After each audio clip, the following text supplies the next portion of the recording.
नमस्कार, आप देख रहे हैं श्री नारद मीडिया। रुक करते हैं इस वक्त की खास खबर की ओर। अयोध्या सांसद अवधेश प्रसाद का बयान, मुझे कैसा खतरा, सुरक्षा देना सरकार का काम, मेरे साथ लाखों की संख्या में जनता है। अयोध्या लोकसभा सीट से नवनिर्वाचित सांसद अवधेश प्रसाद आज बाराबंकी पहुंचे और बाराबंकी जनपद के सफदरगंज बाराबंकी में सपा नेता ज्ञान सिंह यादव के आवास पर उनका स्वागत किया गया। इस दौरान काफी संख्या में सपाई वहां पर मौजूद थे। सपा सांसद अवधेश प्रसाद ने जब Z+ सुरक्षा की मांग को लेकर सवाल किया गया तो उन्होंने स्पष्ट रूप से भी कुछ भी कहने से मना कर दिया। उन्होंने कहा कि हमको कैसा खतरा, हम कहां खतरे में पैदा हुए, खतरा किसी और को है।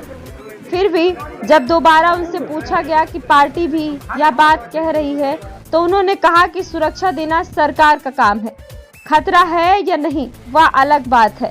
सरकार का काम सुरक्षा और सम्मान देना है और उसके पास अनेक एजेंसियां हैं कि उसको जानना चाहिए कि किसको खतरा है और किसको नहीं। और हमारे पास लाखों की संख्या में जनता का आशीर्वाद है।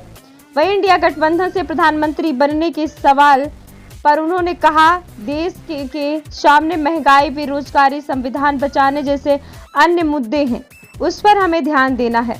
वहीं स्पीकर के इस सवाल पर उन्होंने कहा कि जो बातें गुप्त होती हैं उन्हें बताई नहीं जाती और रणनीति हमारी जो भी है वह बाद में खुलकर सामने आएगी।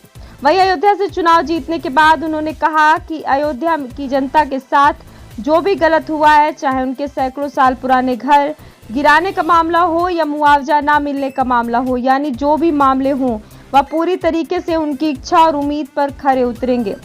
जो उजड़े हैं उनको बसाएंगे। करोड़ों की जमीन लेकर मुआवजा नहीं दिया गया, उनको मुआवजा दिलाएंगे। और प्रभु श्री राम की जो मर्यादा है, जिसको बीजेपी वालों ने तोड़ा है, उसको पूरे देश में मर्यादा पुरुषोत्तम श्री राम की मर्यादा को कायम करूंगा।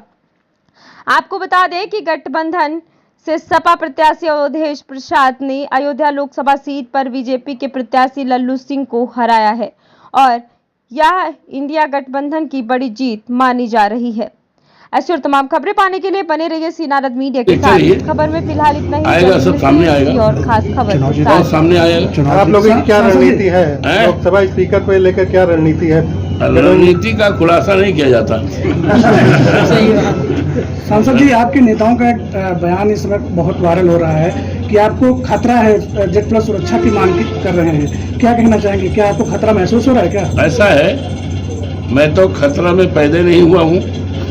खतरा जिनको है वो तो सब देश जान गया है ये खतरा है या नहीं है। लेकिन सर, आपके पार्टी के नेता ही इस बात को कह रहे हैं ना। हो सकता है, देखिए ये तो सरकार का काम होता है। चुनाव सरकार की जिम्मेदारी होती है देश के अपने नागरिकों की सुरक्षा देना, सम्मान देना, शिक्षा देना, स्वास्थ्य करना।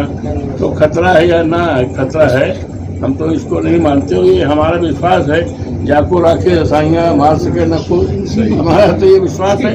और हमारे साथ जब 5 लाख से ज़्यादा, लगभग 6 लाख लोगों का आशीर्वाद है, तो खतरा उतरा का क्या मतलब है? और खतरा अगर है तो ये सरकार की जिम्मेदारी है सुरक्षा देने का। खतरा क्या है? उनकी तमाम एजेंसियां हुआ करती हैं, LIO हैं, लॉ है, तमाम हैं, ये जाने। चुनाव जीतने से पहले आपने एक वादा किया था कि जनता, अयोध्या की जनता को न्याय दिलाएंगे। कौन सा न्याय दिलाने का काम करेंगे आप? ऐसा है, आप हमारी बात समझ नहीं पाए शायद। हमने कहा कि उनके आशाओं और इच्छाओं के ऊपर खरा उतरेंगे। जो भी है अन्याय हुआ है, लोगों के घर ढहाए गए हैं, लोगों के 100 साल के मकानात गिराए गए हैं, मुआवजा नहीं गया, जमीन ले ली गई, करोड़ों करोड़ों रुपए की बेशुमार कीमती जमीन ले गई है, उनको मुआवजा नहीं दिया गया है। उनको मुआवजा दिलाने का काम करूंगा, गुजरे हुए लोगों को बसाने का काम करूंगा। और पूरी तरह से जो प्रभु श्री राम की जो मर्यादा तोड़ी गई है, वो भाजपा के लोगों ने तोड़ा है, उस मर्यादा को अक्षुण्ण रखूंगा, कायम करूंगा। और प्रभु श्री राम की मर्यादा, जिसको तुलसीदास ने भी कहा है, दैविक भौतिक तापा, राम राज का न व्यापा। तो उस राम राज में परेशानी इन्होंने पैदा किया है। तो हम प्रभु श्री राम, हम श्री राम तो नहीं हो पाएंगे, लेकिन प्रभु श्री राम की मर्यादा केवल उत्तर प्रदेश और हिंदुस्तान में ही नहीं, सारी दुनिया में उसको अक्षुण्ण रखूंगा, कायम करूंगा और उसके लिए संघर्ष करता रहूंगा। श्रीनारदमीडिया.com